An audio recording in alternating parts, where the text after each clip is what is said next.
Magandang araw. Kagigising ko lang. Ang lakas ng ulan at ang lakas ng hangin sa labas. At ito nga, pagtingin ko sa labas, sobrang kapal na ng fog. Ang ginaw-ginaw at ang lamig. Makapal na nga yung mga jacket na sinusuot namin. Pati jogging pants at medyas. Sa sobrang lamig dito sa Baguio, sinamahan pa ng malakas na ulan. Kaya lalo lumamig ang paligid. Ganito pa namang umuulan, masarap ang lugaw. Kaya nag-request ako kay mama na magluto ng lugaw. Si mama, always ready yan. Pag nag-request ako ng pagkain, lagi siyang may stock. Kasi alam niya kung ano yung mga paborito ko. Pag ganito pa namang umuulan, masarap lang magstay sa bahay kaysa lumabas. Nakakatamad lumabas pag ganitong umuulan. Kaya masarap lang, ganyan, lugaw. So maghapon, may nakakain habang nanonood ng TV.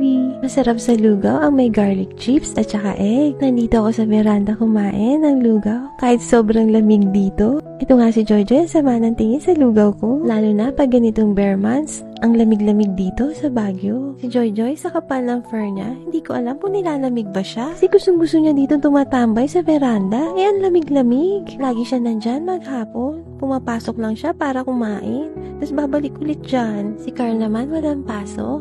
Kaya sinamantala niya na magsalang na ng mga labahan. Gusto niya, siya ang nagsasalang dyan. Ayaw niyang pinapakialaman ang laundry time niya. Ito, nakapatuyo na siya.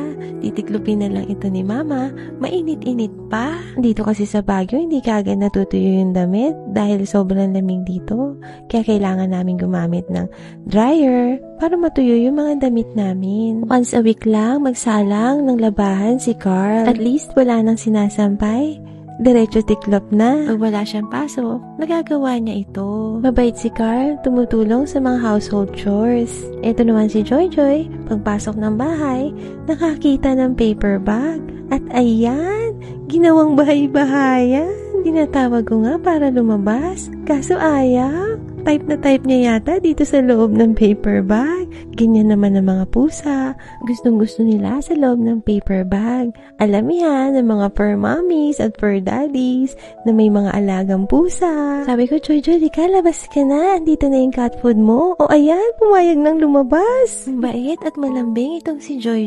Ang cat food niya, mix ng Royal Canin at Monelo. Gustong-gusto niya yun. Sa wet food naman, gustong-gusto niya ang Special Cat at daily umiinom siya ng vitamins. At eto, katulad ni Joy na gustong-gustong tumatambay dito sa veranda.